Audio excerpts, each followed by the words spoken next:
Good morning, students. So we will continue with chapter 16 management of natural resources.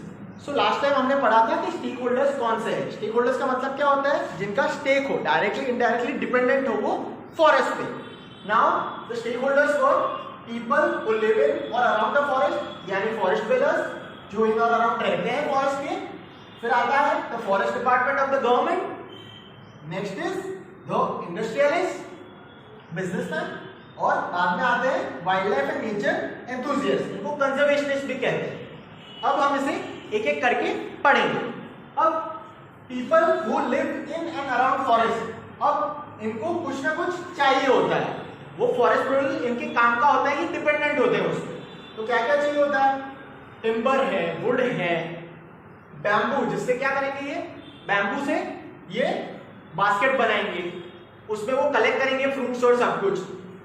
बाद में ये agriculture, fishing, hunting के लिए जो जो इक्विपमेंट्स लगते हैं ये वो इसे फॉरेस्ट से मिलते हैं.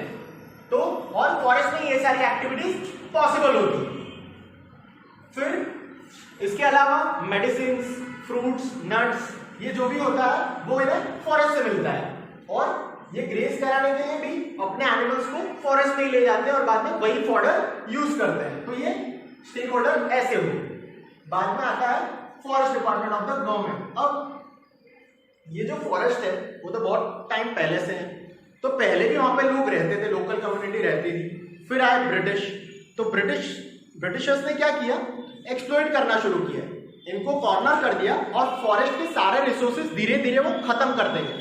बाद में आता है फॉरेस्ट डिपार्टमेंट ऑफ गवर्नमेंट. अब ये हुआ इंडिपेंडेंट इंडिया के बाद, और उसके बाद भी इन लोगों ने ये लोकल नीड्स थी उस पर इतना ध्यान नहीं दिया, इतना नॉलेज नहीं रखा. उन्होंने क्या किया, जो सारा फॉरेस्ट था ना उसको क्लियर कर दिया और वहां पे they started monocultures of teak, eucalyptus, pine. Monocultures यानी एक ही. अब ये करने से क्या हुआ, जो ये लोकल पीपल है, इनकी जो नीड्स थी for fodder, for medicine, fruits and nuts, for food, वो सारे उनको मिल ही नहीं पाए. उनको एक जगह वो कॉर्नर कर दिया. तो फिर इन्होंने इनके पार्ट पे तो गलत किया था ये. फिर आते हैं इंडस्ट्रियलिस्ट. अब इंडस्ट्रियलिस्ट यानी बिजनेसमैन, हमने लास्ट लेक्चर में भी देखा था. इंडस्ट्रियलिस्ट यानी बिजनेसमैन, उनको खुद के फायदे की ही पड़ी होगी. ये ऐसे डायरेक्टली डिपेंडेंट नहीं है पर डिपेंडेंट है.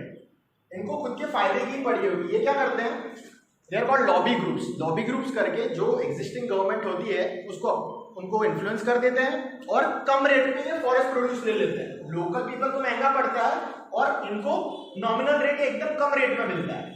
तो ये क्या करेंगे, पूरा टीक फॉरेस्ट जो हो वो खत्म कर देंगे. एग्जाम्पल है टीक फॉरेस्ट, कोई भी फॉरेस्ट हो सकता है, वो खत्म कर देंगे और उसके बाद ये नेक्स्ट फॉरेस्ट पे चले जाएंगे. इनको ये नहीं पड़ा होगा कि हमें सस्टेनेबिलिटी देखनी है वो फॉरेस्ट की, उसका क्या होगा आगे, ये फ्यूचर जनरेशंस के लिए रहेगा या नहीं रहेगा, इनको उस बात से कोई मतलब नहीं.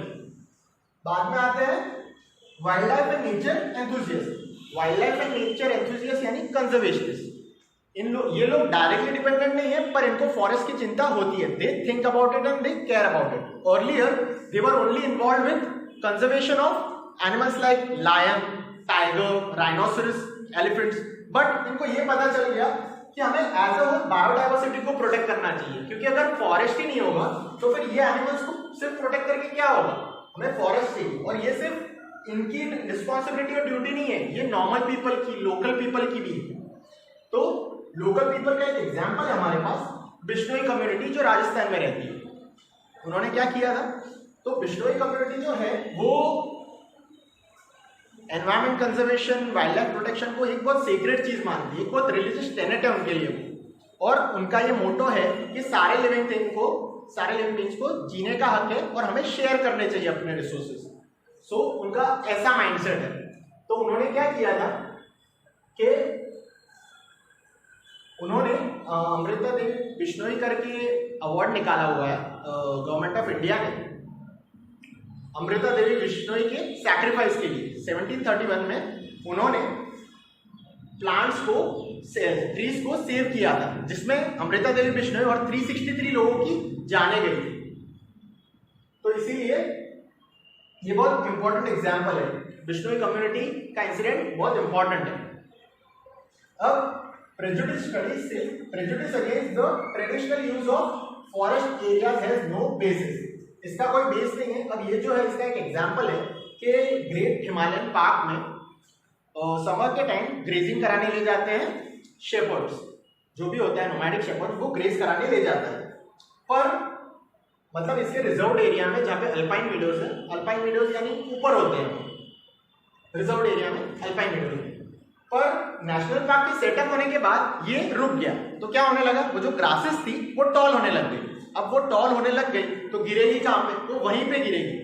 तो वो वहां पे गिरेगी, इसीलिए वहां पे फ्रेश ग्रोथ नहीं आती थी। तो इसीलिए कहा है कि हैज नो बेसिस। अब damage caused by whom, question mark, damage किसकी वजह से? तो हम ये सिर्फ लोकल पीपल का एट्रीब्यूट नहीं कर सकते। आपने देखा कौन कौन डैमेज करता है, तो एक तो इंडस्ट्रियलिस्ट है, मतलब डिफॉरेस्टेशन की वजह से, फिर डेवलपमेंट के नाम पे ये डैम्स और सब कुछ बनता है, रोड्स बनते हैं, डैम्स बनते हैं, फिर टूरिज्म, टूरिज्म भी इसका एक मतलब मेजर कंट्रीब्यूटर है। टूरिज्म मतलब टूरिज्म के लिए नए रिसोर्ट्स और सब कुछ बनाए जाते हैं टूरिस्ट लोगों के लिए, तो फिर उससे भी फॉरेस्ट कट होता है। बाद में पूछा है कि what has to be manage, manage क्या होना चाहिए? तो मैनेज ऐसे होना चाहिए, एनवायरमेंट कंजर्वेशन ऐसे होना चाहिए, सोल्यूशन हमारा ऐसे होना चाहिए कि एनवायरमेंट को तो हम प्रिजर्व रखें, एनवायरमेंट शुड बी प्रिजर्व्ड, और ये जो कंट्रोल्ड एक्सप्लॉयटेशन है उसके बेनिफिट्स लोकल पीपल को मिले। तो जब हम ये बैलेंस बनाएंगे ना इकोनॉमिक डेवलपमेंट और एनवायरमेंट स्टेबिलिटी के बीच, तभी जाके हमें मैनेजमेंट ऑफ नेचुरल रिसोर्सेज ठीक से आएगा, तभी सस्टेनेबल डेवलपमेंट होगा। तो इट्स वेरी इंपॉर्टेंट। अब देखते हैं मैनेजमेंट ऑफ फॉरेस्ट। अब मैनेजमेंट ऑफ फॉरेस्ट में ये सारे जो स्टेक होल्डर्स हैं उनका एक ही गोल होना बहुत इंपॉर्टेंट है, तभी जाके होगा। वरना इंडस्ट्रियलिस्ट को ये जो फॉरेस्ट प्रोड्यूस होता है वो एकदम कम रेट में मिलता है लोकल पीपल के कंपैरिजन में। अब क्या हुआ था, चिपको आंदोलन यानी हग द ट्रीज, ये हुआ था 70s में। अभी इंसिडेंट में हुआ क्या था कि जो लोकल पीपल थे और कॉन्ट्रैक्टर था जो ट्रीज को गिराने के लिए आया था, तो उनके बीच डिस्प्यूट हो गए थे। क्यों? क्योंकि वो उनके विलेज के पास के फॉरेस्ट को काट रहे थे। तो ये कॉन्ट्रैक्टर ने किया क्या, जब उस विलेज के मेंस आसपास नहीं थे तो वो वर्कर्स को लेके आया और वो काटने वाला था ट्रीज को। तो वहां की वुमेन्स ने भाग के सारे जो ट्रंक्स थे ट्रीज के उसको क्लैप कर लिया, उसको हग कर लिया। तो क्या हुआ इसकी वजह से वो कॉन्ट्रैक्टर काट ही नहीं पाया, क्योंकि आप सोचो अगर वो काट देता तो वहां पे वापस ट्रीज उग ही नहीं पाते, ट्रीज नहीं ग्रो कर पाते। और ये जो कम्युनिटीज है वो क्या करती है, वो कैसे कट करती है, वो सिर्फ लॉक कर देती है उसके साइड्स और सिर्फ प्लग करती है लीव्स, तो वापस ग्रोथ आ जाएगा। अब ये जो इंसिडेंट हुआ इसके आफ्टर इफेक्ट्स क्या है, इसके बाद क्या हुआ, इसके बाद गवर्नमेंट को समझ में आया कि हमें ऐसे फॉरेस्ट को क्लियर नहीं करना चाहिए, क्योंकि इसकी वजह से सिर्फ फॉरेस्ट प्रोड्यूस ही खत्म नहीं होगा, इसकी वजह से सॉइल की क्वालिटी अफेक्ट होगी और वाटर के सोर्सेज भी कम हो जाएंगे। तो लोकल कम्युनिटी का इन्वॉल्वमेंट और पार्टिसिपेशन बहुत ज्यादा जरूरी है। अब इसका हमारे पास एक एग्जाम्पल भी है, example of peoples participation in management of forest. तो वो क्या है, वो है वेस्ट बंगाल फॉरेस्ट डिपार्टमेंट ने डिग्रेडेड साल फॉरेस्ट से एक सीख मतलब फेलियर हुआ था। ये फेलियर था, क्या हुआ था इसमें लोकल